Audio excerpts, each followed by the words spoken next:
Katie's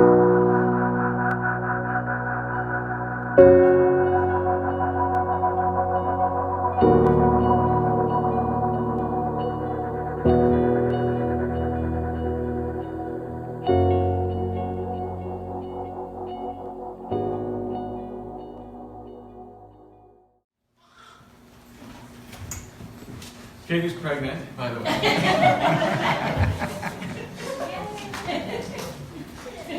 Due in March. Anyway. So, it's nice to meet you all. I know we haven't gotten a chance to formally meet everyone yet, but some of you, and that's nice. And, I don't know, should we just tell them about our lives? Okay. That's easier than anything else. Well, I'll start and then I'll hand it off to you, because that's kind of how it works. I grew up in Ohio, and I was homeschooled, and we lived on a farm, and basically we were just Christians, non-denominational Christians. My mom did dance. The only kind of Hebrew thing at all in our life was she got obsessed with Hebrew dancing when some teachers came to our church one time, and she loved it, and she started teaching that at the church, and everyone was kind of like, even though it was charismatic or whatever, that was almost pushing the boundaries of what people were comfortable with. So she would be up there dancing in the corner, out of the way or in the back with her group. And so that was it. And then also, other than that, just normal Christian life or whatever. And then that's how I grew up. And I went to college and studied journalism, moved to New York City, got a job at a magazine there, and that's where she had been going to school. And then, I think in 2010, everyone keeps mentioning that year, that's when my mom kind of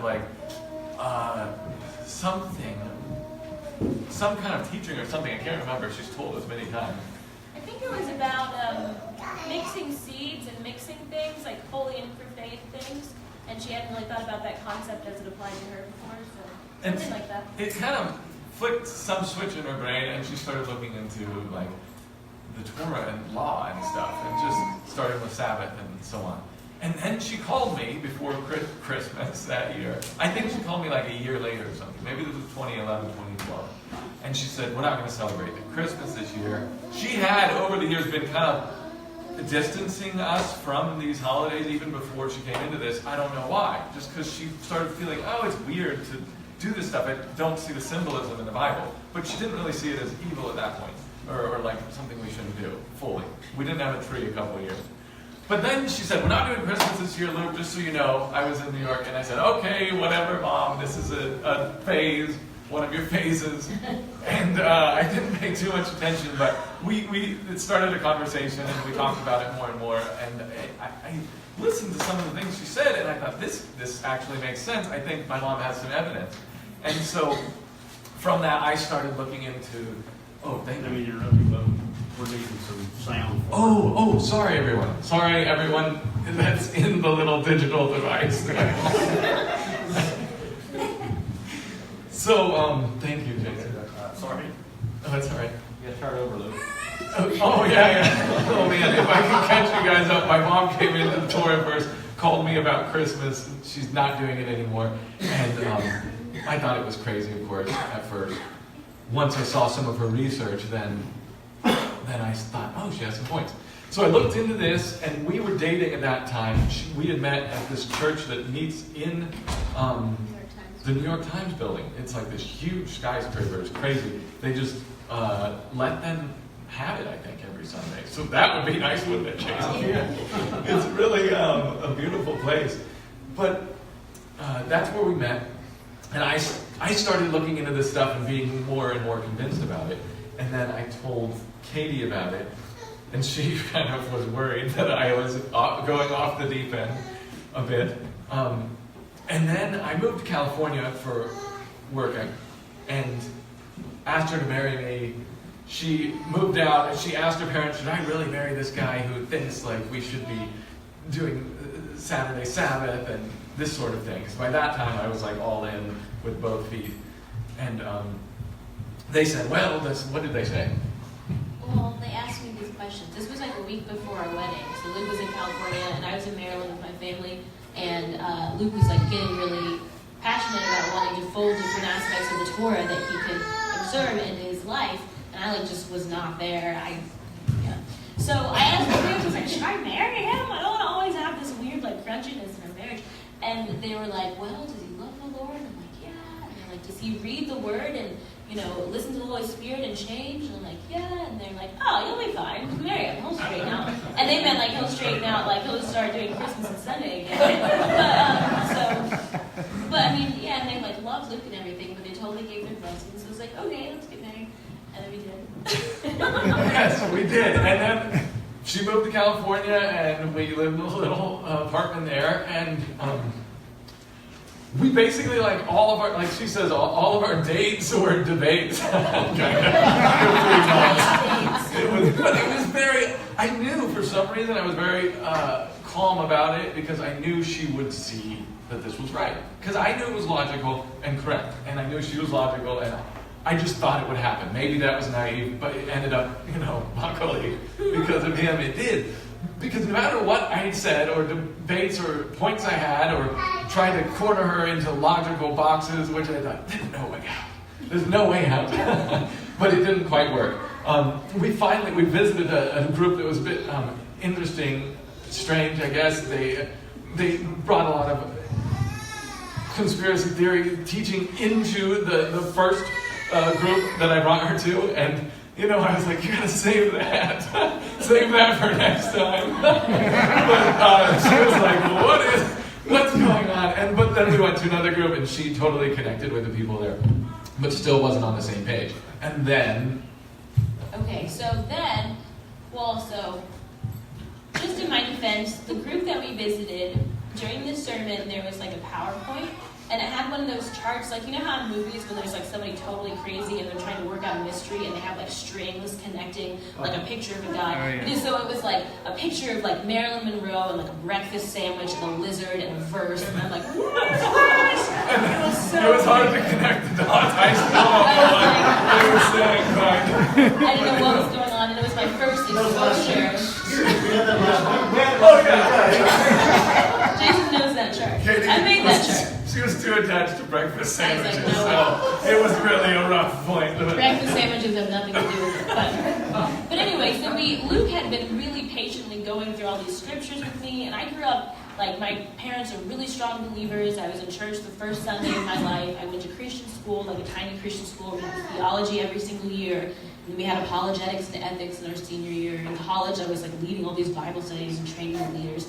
And I loved studying the Word and understanding how we have a framework to understand everything, and like how God's sovereign over everything. And I just felt like I saw how it fit together, so I didn't have the same questions he did. And he'd ask things like, but don't you think there's still timeless wisdom and goodness and all these practical instructions in the Old Testament? And I was like, maybe, but I mean, and it rolled off. So the night after we visited this one group in LA, and they were also West Africans, and my dad's from Ghana, and so they had like food that I loved and hadn't had in a while. I think that like softened me up too. It was a connection. I had a dream basically, and I woke up in the middle of the night like, bolt upright, like in Home Alone, where they're like, we slept in. It was like, in the middle of the night, and then after I had that dream, it was like this light bulb went off, and it was like a watershed moment or something where everything just looked different, and everything we had been talking about clicked. And it was basically that I had things in my life and in my house that were detrimental, that were evil, and that were sin, basically. And I hadn't been recognizing them as sin before. They had just been folded in part of my Christian walk.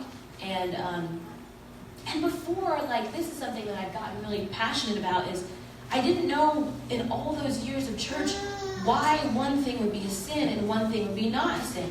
I thought God was literally just like, okay, that mic stand is a sin, that chair is not, that table is a sin, and this laptop's not. Like, he's just randomly choosing stuff based on his preference or his will.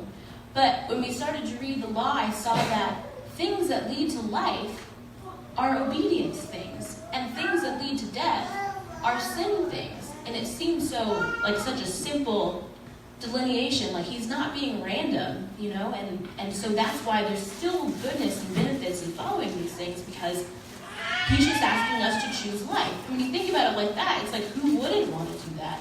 But for a long time, I didn't see it like that. I saw it like, here's my Christian liberty to like slowly kill myself in ways that I choose. You know, like, it doesn't make any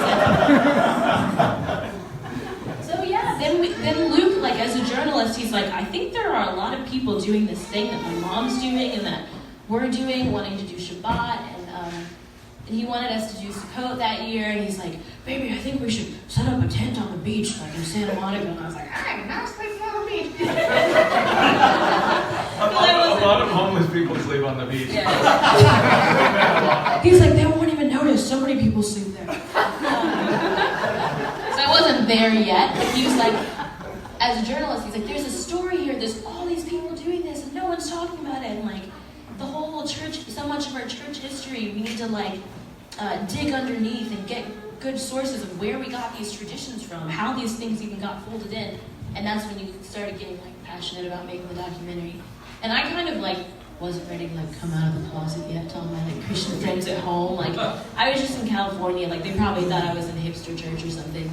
But I was like doing Shabbat, and I was like, if we make this, everyone's gonna know I'm crazy now. But then as we got in the process and we started learning more and more, it was just like the most exciting change like either of us had had in our lives, and it was such a cool experience meeting everybody like Jason and Amanda and everyone, and hearing their stories of like what they learned in their life with God and how things have been transformed. And Yeah, that's the long and short of it. I had access to the tools to make the documentary because of my work, and so they also sent me around the world really for that work, and I would couple interviews along with the travel. That's how we got to London and stuff, and Oxford, and that was nice. That was nice because we were able to. I just thought, well, we're going to make this end of story. And then when we did this Kickstarter, I feel like people heard about it, and then I realized, oh, there are quite a few other people doing this thing out there, and that helped us like do the production a lot higher than I could have just done by myself. And yeah, that's the story. Did we miss anything? Maybe. We started filming like after that. After we like she was on the same page. We almost like a couple weeks later, I was just like, I think we should tell this story. And then that spring, we started interviewing. And we already started pre-production like a month after we were on the same page. But anyway, do you have any questions? I don't know what we can answer, but well, if it's about our lives, it'll be easy enough. Okay, yes. So I don't actually have a question on this, but with the success of this video, what's the next project? That's a great question. Luke has to build a house. He's building me a tiny house. So yeah, we've been like looking around for land to get to, and she wants a house before we find it, and so that's why we decided to build. The deadline. So that's why we decided to build a tiny house on wheels. It's not because we're obsessed with those things, but we're doing it. So after that, and we are working on another project, which is actually like a book. It was her idea, and do you want to talk about it at all? Sure. It's very simple. It's very simple. It's not even like a book in the sense of us like, having deep musings or anything, but I noticed growing up in church that believers and pastors would always quote half of promises. Like, I grew up in like a big charismatic black church, and it was like, you will be the head and not the tail, You will be above and not beneath. Like, all these things. But it's like you're extracting the promise out of a sentence that has a condition on it. And I'm like, but there's more to the sentence. It's kind of like if-then, And I was thinking about how many promises in the Bible are if-then. And my parents even have lots of books that are like, precious Bible promises. And it's like all the good, the good stuff, but not always the thing that triggers God to actually, work in that way in our lives. And so I just thought it would be a cool study and a cool book to, bring out all those promises in the Word and, almost visually some way highlight the if and the then in the sentence. For example, if my people who are called by my name will humble themselves and pray and turn from their wicked ways. I saw a meme, the other day, Jason, that had that verse, the if my people thing, and it skipped the turn from their wicked ways and just said, make everything cool. And I was like, there's more. So the book would just be like a promise per page. And the other thing I felt like it should include is like promises that aren't necessarily happy. Like there's a lot of times where God's like, I will smite you if you worship Baal. You know, and I think that's a promise too, even though it's not like fuzzy. He's saying he's definitely going to do it. So the book will have kind of both, and hopefully, because, sorry, this is longer than I meant for it to be, but there was a sense in my like Christian walk where people might not be fully experiencing everything that God has for us. Like they might have a relationship that's broken, or health issue, or financial issue, and you kind of just have to come back and just keep hoping, like keep having your faith. Like when you least expect it, God will come through and do something, and it's just you're just gonna strike at any moment, like you know. But in the Word, I see the strong correlation between blessings, abundant life, and just walking in a way that He loves. Like these things go together, and if we like put them back together, maybe believers will feel more empowered. Like I can do something to not have as many like curses or like hard things in my life, and I can know what pleases God and what He expects. So yeah, it's so. This is such an important thing. I think. Like, I was at your parents' place a month or two ago, and they have the Purpose-Driven Life, and I had never seen it. And it's like sold 16 million books. And I was looking, and I thought, I wonder if they have like what I think of as the purpose of man in Ecclesiastes, where it says the whole duty of man is to fear Yah and keep the commands. And I thought, it's got to be in here. It's got to be. And it's a big book, so it took me a long time to look through it and find that it wasn't there. And I just thought, man, this is so the idea is biblical conditions. It's like these blessings, they are conditional, and we all know it, and we kind of all know these things, but it'd be nice to point them out. Actually, I got a couple of questions. One is, how widespread is the documentary as far as the United States or in the whole world? What kind of acceptance is it in like mainstream churches? And then the second question is, how do y'all meet? How did we meet Jason and Amanda? Yeah. Well, I'll do the first question first, and then the Jason and Amanda question. The first one is, it's sold in most of the countries, and most of the countries you would have known of in around the world, actually, which is crazy. Continent, like it's sometimes I have to Google, like, how do you address an envelope to Micronesia? Yeah, like, I was like, I don't even know what Micronesia is. It's really cool. People are ordering it all over. There have been some churches that have done screenings. Like, there's a church in Alaska, I think. And I went on their site because I was just curious what the group was that was doing the screening. It doesn't seem like it's a Torah-keeping church or anything, just like a maybe non-denominational church. So, Yeah, it's... I wouldn't be able to answer the question. We did apply to a couple film festivals, and it was nominated for 2 Christian, like mainstream Christian film festivals where it showed. So there's that. One was in Canada, one was over in Florida. So it's gotten a bit of attention. Maybe not even as much as I want, because the idea was to reach the Christian world and say, all right, well, have you thought about these things? And I kind of thought, or I think we thought when we made it, that it was something that people who are keeping the Torah, interested in that, would be able to hand as like a primer to their friend, because there's so much to like talk about. It's like hard to even know where to start. It's like, do you start with feast or Sabbath or food, or there's so many inroads. And so we wanted to just consolidate all the things that most people are agreeing with and seeing in the scriptures and they can hand. So I kind of think that we thought that people who are in this would be giving it to their friends, maybe from church or their family, and that's how it would like get through the mainstream Christian world. Not so much that like Christianity today would be like, we love this. And that is happening. I mean, the grassroots thing is how this movement is growing, and how it seems to be like the work of, the Spirit seems to be that way. And that's how the movie's getting out there too, pretty much.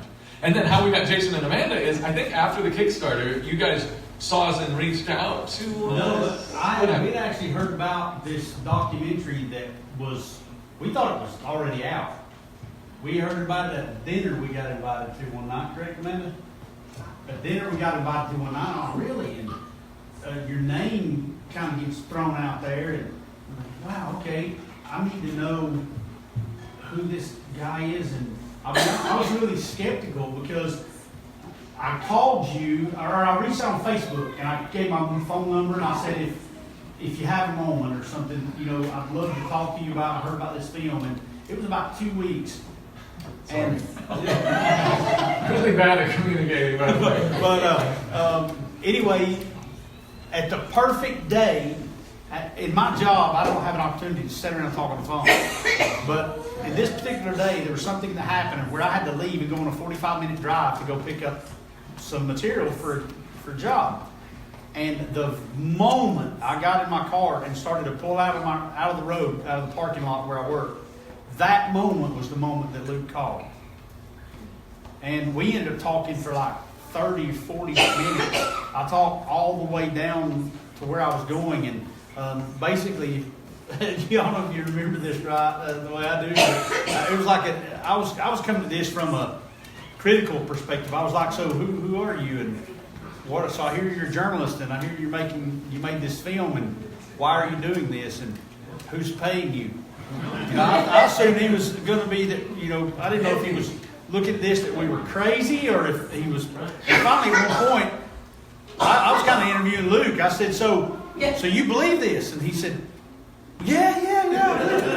And I said, why or how did you? And he tells me the story about your mom. Okay, yeah. On the phone that day, and then about midstream in the conversation, Luke turns the table on me and starts asking me questions, and I start telling him the story of us being persecuted by the church, and ironically enough, just to a side note out there, man and I found out through word of mouth that the documentary has been slowly creeping its way under the table into the hands of various people at the church we got excommunicated from.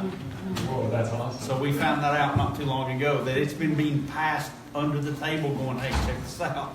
And so we don't know what the result's going to be, but at least it's being shown. And I do know of a church in Kansas that the entire church, the documentary, it flipped the whole church.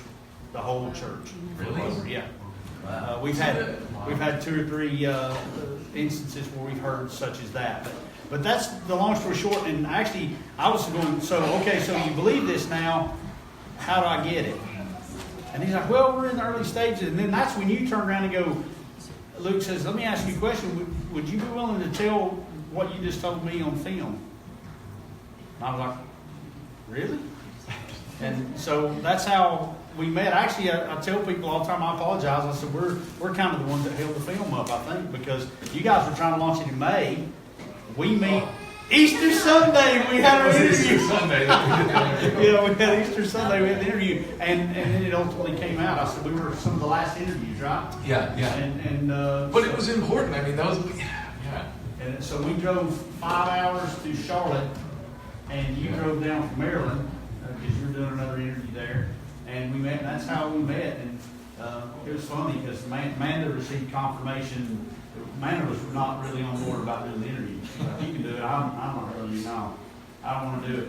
And because we don't know these people, this could be on film and it could look really bad. And I said, I feel like we should do this. And then she had a strange confirmation from a contact that we had met, a loving lady that we met at a church in South Georgia that had contacted me after we had come to Torah, who were wanting to know if I'd be interested. They were interviewing me and going to hear me speak to possibly be a pastor of that church. And man was like, what are we going to do? I said, well, we get one chance. We go down there and we tell them the truth. And they're not going to elect us, and that's okay. But we're gonna get one chance. Well, so it was like a turning point, basically. I mean, like a for sure, no turning back. And we started with the interview that night. We started telling them straight up what we believe. But long story short, we got down there and I gave them about an hour and 45 minutes worth of everything I could cram in an hour and 45 minutes in a Sunday mainstream church. But this one lady was moved. And we've been in contact ever since. She's seen the documentary and we stay in contact all the time. Well, I'm so glad that you guys did. And that lady, after months, was the confirmation Amanda needed to be part of the documentary interview, because she contacted Amanda and told her that she'd had a dream and she couldn't get it off her mind about how that she knew she was about to go through something or do something, and that she had a dream that how was it, Amanda?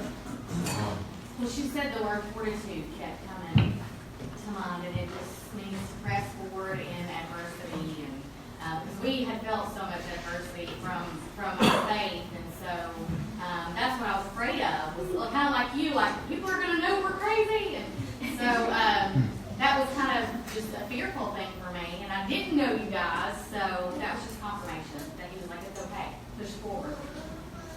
Thank you guys so much for doing it. Yes, sir. Have you ever researched the word tradition? I maybe a bit, but not too much. Tell Joanna my wife Joanna is a wordsmith. She loves words, and I do too. I like the history of words. And she started looking up tradition. Tell us this about it. First, they told me that it's a handing down of customs and usages and whatever. That's what it means now. But looking further back, it comes from the Latin traditio, which means a betrayal and a surrender. And it's related, and the same root, traditio, also is the root of treason. And one definition of traditio was breach of faith. Oh, man. Breathtaking. That's amazing. Yeah. I So hope it's they can actually, hear it's that. like an interceding. It's not just a handing down, but it's an alteration of something that started an original. It's an alteration and then handing down what's different. And it's also a surrender. So if you're standing for the word of the Lord and you back off, that's treason. That's amazing. I've never heard that. I didn't know that. Thank you. We didn't either. It blew us away once we started serving it. We just like, yeah, this works. Oh, wow. Thank you. I mean, if you think about Jesus talking about the traditions of men making my word of none effect, and how the Jews got it so wrong on all their traditions. You know, it's like, okay, just keep getting confirmation that we're on the right path. That's great. Yeah, the word in itself is confirmation. David, you have a question? Yeah, I got a couple questions from Facebook I want to ask you guys. Okay. Al and Angelica McDuff are asking, I'm just sticking my feet in. What's the best way to study? Start in Genesis, or is there a book that led you through this? No book other than the Bible. I mean, that's the book. Zach Bauer always says, "Go home, read your Bible." And I love that because, that's what it is. What do you think, David?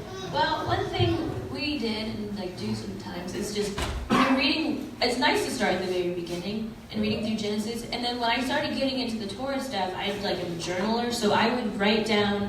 When I heard a command that seemed like I could keep it, I would just write that one down. And so it's like I had the list of the things that applied to me, and then I would just start to see, okay, what am I not doing that I could be doing to please the Father and everything.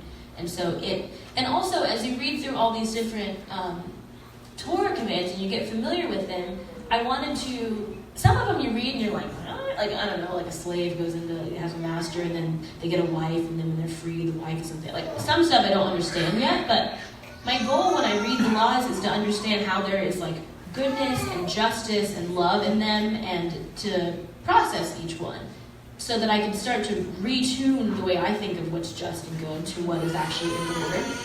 So reading through actually stuff out loud, with someone is nice. And that way when you have start to have that background and foundation, when you go into the New Testament and you read things, you're so much of it is just direct quotes and things that are, lurking in Leviticus that I'd never seen before. I kind of think there should be a Bible, side note. You know how there's the red letter Bible? I think it would be cool if there was a Bible where every Old Testament quote in the New Testament was a different color. Because I would read through epistles and stuff and be oh, these phrases, it's totally they're not just spitballing. They're pulling it from the word that they were looking at their time. Yeah. So, write down what applies to you. Which commands apply to you, Jason? I actually was thinking that, doesn't the Restoration Study Bible, doesn't it highlight? Yes. It actually does. Restoration Study Bible I've highlights. heard of it, but I haven't I've got one right here, I'll show you later, but I think it actually does, when it quotes Old Testament, it actually boldens it. That's Oh, awesome. Bold, so- Yes. Printed and standard Bible does too. Really? Bold. Okay. All right. Other warning? Got one more from Facebook. Our own Beverly Harris, who couldn't be here today, she asked, what effect has the video had on those that that don't embrace Torah? Very, very. Sometimes a mom will show it to her son who wasn't into this, and he'll be like, this makes so much sense. I'm so mad that I didn't know this. And then he's on board like magic. And sometimes not. Sometimes it's well, that's cool. But I don't really care, you know. What about people that you know? People that I know? Who are you thinking of? Well, Well, you know, one of my brother's buddies, Michael, he's mainstream Christian, they're really good friends, and he's been asking a lot of questions, and I think the reason he started is not just because the documentary, partly because we had like a viewing, and then also because my mom has like Sabbath group that we all go to. But, so that's kind of cool. It kind of maybe opened up things with Michael. And he's a smart kid and he's asking questions, so I am hopeful that he'll see the logic. yeah, I think for some of like my friends that have seen it, or I'm trying to think, I've sent it to a couple like friends from college that I was in Christian ministry with and everything. And, for one, it just demystifies like what the ways in which we've changed our lives, and kind of can give some of the reasons underneath, and not from like a proponent of these things. So if it's just like a professor saying, yes, this is, you know, where this tradition came from, or if it's like a witch being like, yes, this is my Christmas tree, it kind of gives more credibility to things. So sometimes I feel like it just seems mysterious if you say, because at first I was telling people, they were like, well, what denomination are you? Like, what exactly do you do? And I would try to sketch it out, and then they'd be Googling, and then they would find all sorts of like freakiness online. I'm like, no, not that, not that. So hopefully it takes some of the mystery out, and it shows some of the like, there's a lot of like debates and like lists and points and stuff, but we hope that the documentary would make it human, just hearing people's stories and stuff, and I hope that it's done that from my friends and my parents. Yeah, Jason and Amanda were part of what made it human, you know, their stories. Sorry. At the beginning, you were sharing about your testimony with your parents and believing that Luke was going to like come back to, you know, Christmas and Easter and all of that. After the documentary, have your parents seen it, and what has been their response? They have seen it, and they're awesome. And because we were traveling / always lived in really small places, they are the ones who ship out the DVDs all over the world. Oh. We process the orders, and 3 times a week, maybe 4 times a week, my mom goes to the post office. Like, they are the ones, and they're so proud of it. And they're like, tell all their friends and stuff, and they don't fully believe it. But they love that it's like going forth, and they're really proud that it's happened, and that people are getting to see it. And my mom like had a girls' weekend with her friends in San Diego, and they were gonna all go see Wonder Woman, and her friends like demanded that they watch the documentary instead. So it's like, oh my gosh. But yeah, they're really, I think maybe it helped them to see that it wasn't just like an isolated thing, maybe, or a phase that we had, but that there were like a lot of people in different corners of the world doing this. And to hear from some of the like different sources, like professors and pastors and things, to hear the different points laid out was helpful to understand more what we're doing. And they're like very, you know, respectful of it and stuff. And I think they just think it's good that we're unified about it, even though it might not be the outcome they expected. Does anyone else have questions? I mean, I have a ton of questions, but I'll try and just limit it. So, are you seeing that there's many Jewish people that are also learning a lot and becoming messianic and all that because of the work you've done? Because of the film? I don't know. We've had a lot of people write us emails. Some of them are Jewish, some of them aren't. And some guy in Israel, I wish I could remember his name, sorry if you're out there, wrote to me, and he works at a newspaper out there, and he watched it, and so he wrote about it. And he was just interested, because it was the first thing he heard of this movement of, you know, non-Jews or Gentiles or whatever he called them, wanting to do the Torah. So that was interesting to him, and he thought it would be interesting to his Orthodox readers. That was my point, because one of our good friends is Jewish, but he's messianic. We were in Israel, and we met a guy that works at a graphic artist thing, so it's probably not the same guy, but he was a messianic Jew, and it's just one of those things where it's hard for them to kind of, it just seems like it'd be a good tool for them as well. And it might be, and we had to keep so focused on the point of the film that I don't feel like we addressed everything that I would like to address for a Jewish audience, because we aimed it towards Christians, really. That might be something that should be done Part two. I mean, Yeah, part two. I don't know. So, Yeah. so, and just The rest of the way.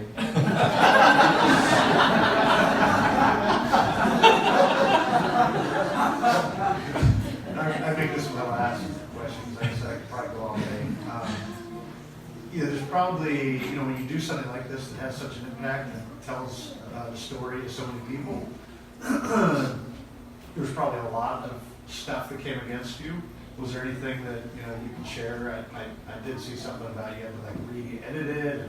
Like, was there anything that just all hell came against you to try and stop you and make you give up? And just, what made you push through that kind of thing? I'll go first, and then I'll let Katie give her view of this too, because we were going through it together. We felt very protected actually the whole time, and I have never felt the hand of Yah working in my life as much as when we were making the film. Never before or since, and that's was the best part of getting to do it. It was really cool. So I felt like we were protected throughout, but there was still a lot of like wild things that happened that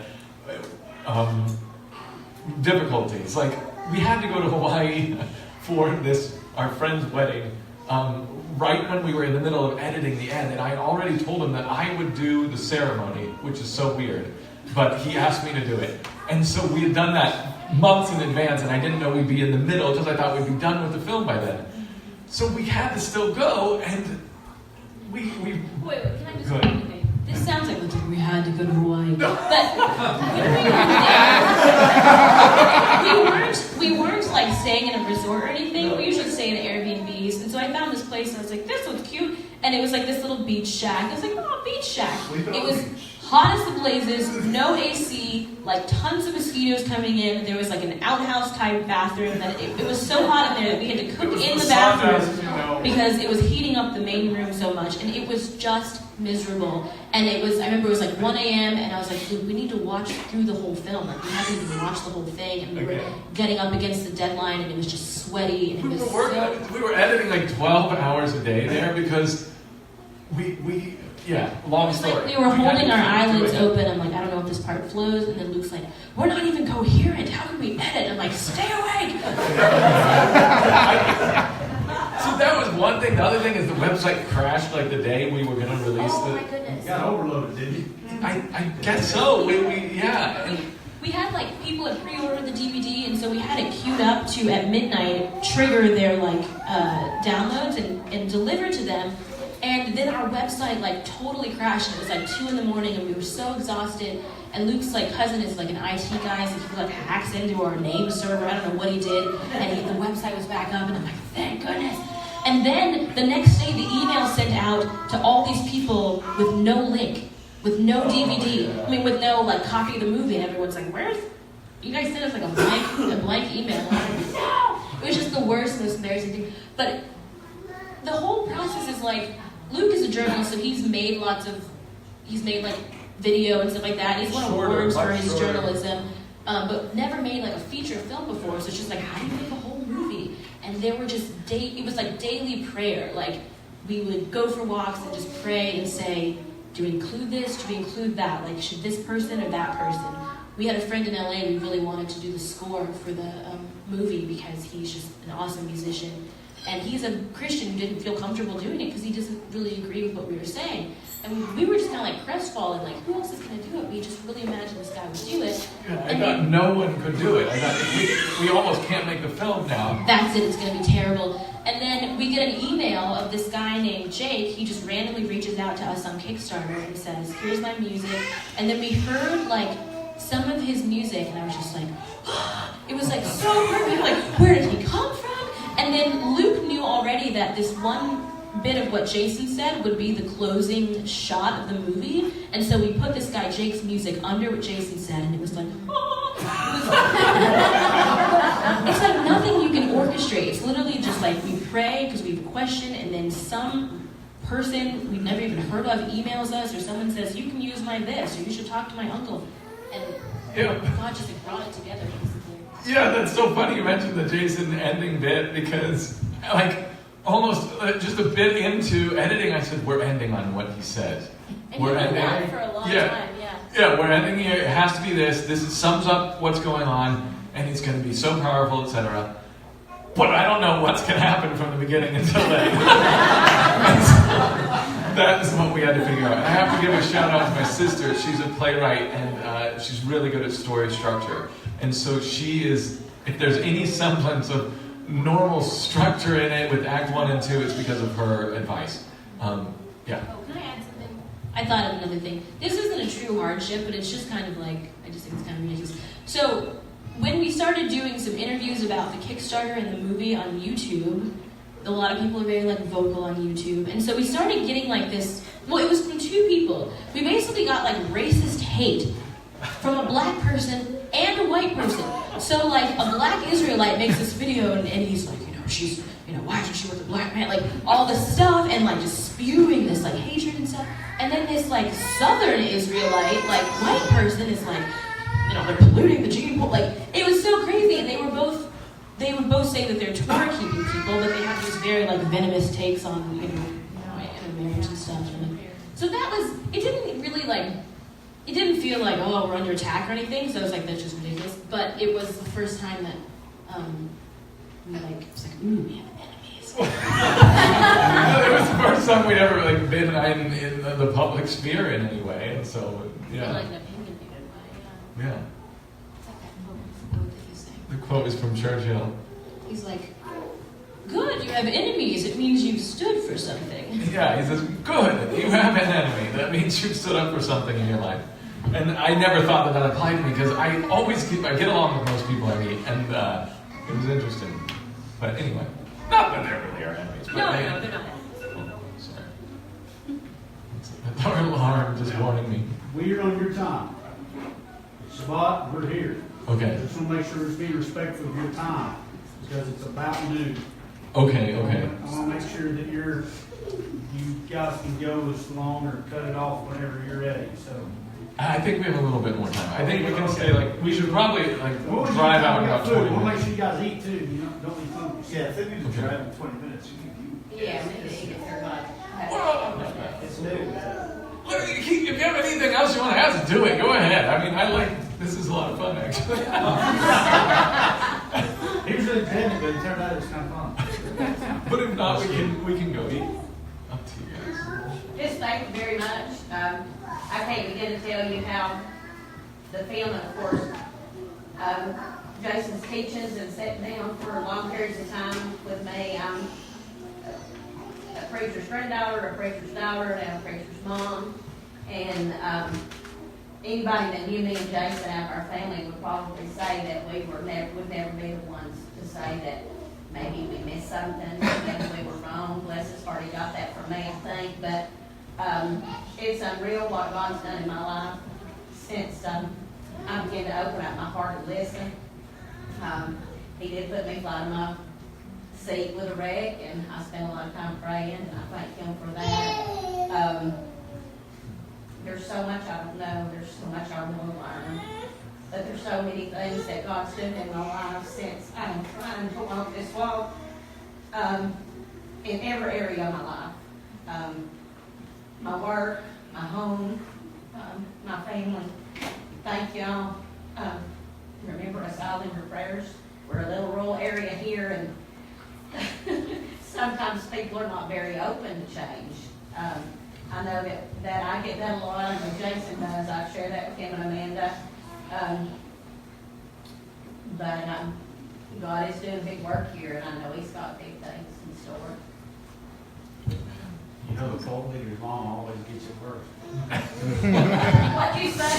The cult leader's mom always gets it worse.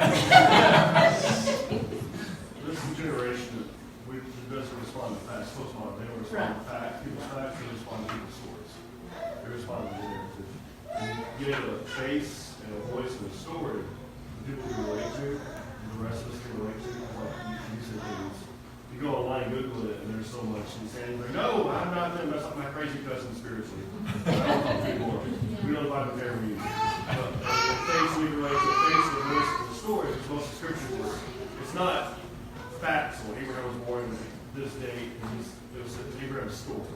Because that's universal. And that's such a powerful thing to be a journalist. We're calling it this. God used his career, knowledge, education, and training he had previously for something else to use to do this thing. So you just gave a face of events and a story to the generation to respond to stories. So that's really powerful. Thank you guys very much. Sorry, that just reminded me of something. Because sometimes when I first was thinking about all this stuff and I wanted to share it with my family, and we would make these massive emails of like, this is our treatise, you know, and like all these verses, and it's like boom, boom, boom, it's like airtight and everything.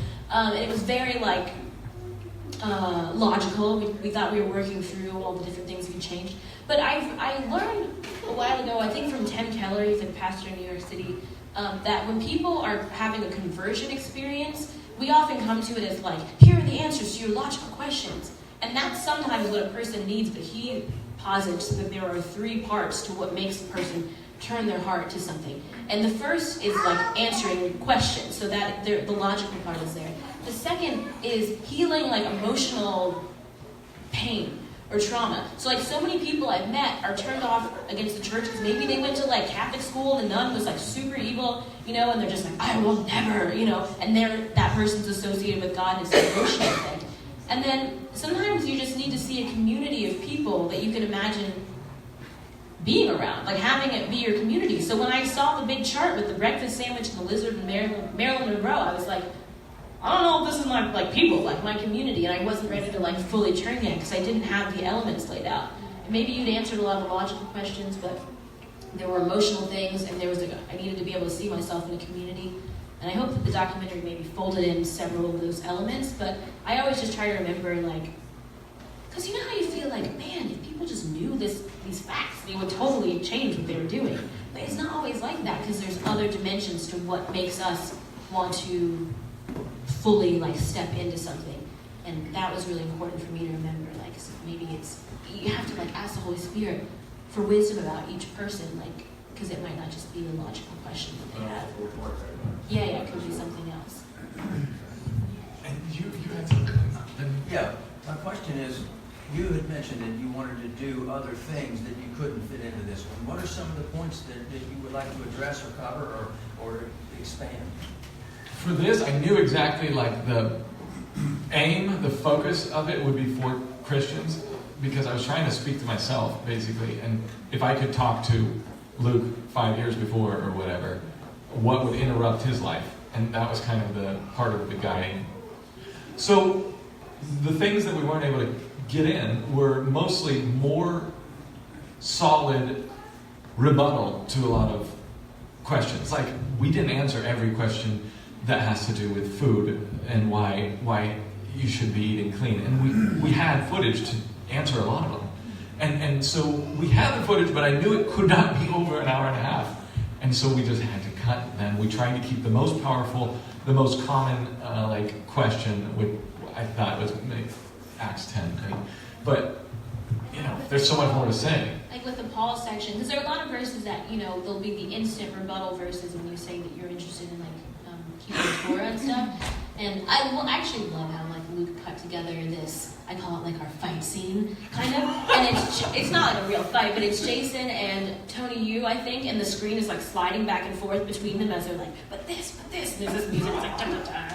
And but in that conversation, like that could, you know, you guys maybe could have done that for like 10 minutes. You know, 119 Ministries has the Pauline paradox. It's like 57 videos that are each an hour. So like just on that, or two. So yeah, because there'll be more questions, but we just hope that it would be like a conversation opener, and that a lot of times when there's like, sorry, this is totally like a semi-rabbit trail, but when there's like major division and crunchiness like in this movement, I think it's because people are like majoring on the minors, so to speak, and like that's like you're talking about like this is not a hill to die on, but like people are like, you know, and then so but we wanted it to be all the things that were the most central, most like agreed upon by most people, so that a lot of people extended one is like 3 DVDs or something. But Yeah, tell about that. There's a lot of people who still don't know. Yeah, about can that. you buy that digitally, or is it only DVDs right now? well, it was so long, it's so huge. It would be such a huge file. 10 hours. And we already get so many complaints about people having a hard time downloading the DVD and HD quality. And I thought, man, it's going to be hundreds of emails telling me they can't download it, and they'll never be able to because it's so long. So I thought DVD was the best way. It's dual layer DVDs, that's why. It's like 10 hours of HD footage. So I think the first time this Vimeo or something is where she originally. Yeah. I mean, so I'm just like, if there was a digital way to get it If I here could- now, it would be. if enough people get like fast internet, and I feel like, okay, that could work, and I can upload it, then I'll do it. Okay. But right now it's just available there. It's just extended interviews with people. It's like for super fans who just want to hear the interviews. Like, yeah. Because there was a lot of stuff that a lot of people said that was really, really interesting and important to hear, and so I thought everyone should have it. And anything that we couldn't fit on there, we're uploading to Facebook and YouTube slowly. I wish I did this quicker, but yeah. Hey, Oh, sorry. Luke, my personal question, you almost answered that when you were talking about the battle going on, when you were using comments from each other. Has any of those people, the one, they're kind of battling, because a lot of them were going in between Jason. A lot of you guys were just using Jason's comments, and then other people. Has any of those people contacted you, or how's their lives come along through this? Oh, okay. Oh, my goodness. Well, so my friend works at a school. I wonder how much info I should disclose. Does it matter? Well, he works at a school run by Catholics. It's kind of a big, huge school, and in New York City. And he randomly overheard them talking, like the heads of the, archdiocese talking about the film. Yeah. And mentioned my name, and then he went in and said, "I know him." How do you know him? Not like they hated me, but I interviewed one of their guys, and so anyway, we sent the film to everyone except for him because I just couldn't bring myself to do it. And we didn't hear back from pretty much anyone except Tony Yu, who has the Hebrew Roots Heresy site, and he just is like, "You guys are wrong, but what are you gonna do?" And Galina Kraskova, who is like the shaman heathen priestess, she loved it. So She did love it. Yeah. Because it defended her Told her view. story. It was like, just Christianity stole my things. And I wanted to get that word out there. And so I think because you did it like a reporter, and you let her tell her story. Yeah, and we know a lot of people that it really impacted, that her story actually made a big impact. that's good. That was Katie's idea. And she went through like 4, witches to finally get the one. They all kept saying, we don't have time for this really, or what is this about, I had to pray and rinse out my mind with Food Network after being on some of those websites. So I was like, Luke, I need a Holy Spirit bubble. This research is getting really weird. But I'm so glad that she wanted to talk. And she travels around to all sorts of universities and I think churches and stuff, and talks about the overlap, or what she calls the syncretism between pagan and Christian practices. And she's kind of sharing it as it's just this natural blending that happens. When you hear it as a believer, you're like, I think that's the worst thing that could happen. Yeah. But, yeah. And I'm not sure that answers the question or not. But, by the way, I have to plug this debate. Tony Yu, if you're interested in one of the alternative voices in the film, Tony Yu is one of them. And he debates David Wilbur, and it's really good. David Wilbur does a really good job. If you look up YouTube, David Wilbur, Tony Yu, which is YU, I recommend it. Yes? I do actually have a request. Sure. One thing that Jews do not get is the concept of grace. So in the future, in some future thing, address that for your Jewish brothers and sisters. Okay. Thank you. And I'll do my best. I'm not sure exactly what we'll do, but that's really interesting. Because I've heard some Jewish people say that they rely on grace as their forgiveness for this point because they don't have a temple. The grace of God. And I always try to bring up this verse that we talked about, Jason, in Deuteronomy, that says the atonement for the soul is you must have blood to atone for the soul. But yes, I'll And that's do what I worse can. that they're relying on it and they don't trust it. That's a terrible way to live. Yes. And maybe last one or one more after this? We saw a video by Jonathan Kahn the other day about Hanukkah and actually the festival of dedication. And that's the only place in the Bible that is listed is in the New Testament. And he mentioned offhandedly that may be an avenue where you could get, if you're witnessing to a Jew and trying to get them to be a completed Jew and accept their Messiah, that just opening that door, that might be a way, just something to pass on. Oh, sorry. Yes, in the middle, I think she says. I didn't see it though. And if not, Darren. Are you having a boy or a girl? Oh, we don't know. We're just gonna meet it when it comes out. I let her make these decisions. Have you picked out names? The only thing we have so far is my name. My first name is Sigmund, actually, and I'm like the 7th Sigmund in my family, or 8th. I can't find out. So we have to name the boy Sigmund something about it. Aaron's a good name. Aaron is a good name. Aaron is a good name, and has that alliteration with Abaffy too. Yes, sir. I just want to encourage you, whatever your next project is, it'll come with the season. You don't have to look for it. This came to you, you want to look at the rest of it, we'll send it. You don't have to find it out, and it will come to you. The 7th is completion, so that means 6 is completed. Don't tell him that. Don't tell him. Or her. Yeah, it might be a girl then. Yeah, it'll come to you. You don't have to. Thank you. That's really good advice. Thank you, sir. Well, I guess maybe we should wrap it up then, and we'll go eat, and if you want to ask more, we'll talk with our mouths full. Thank you, guys. Thank you.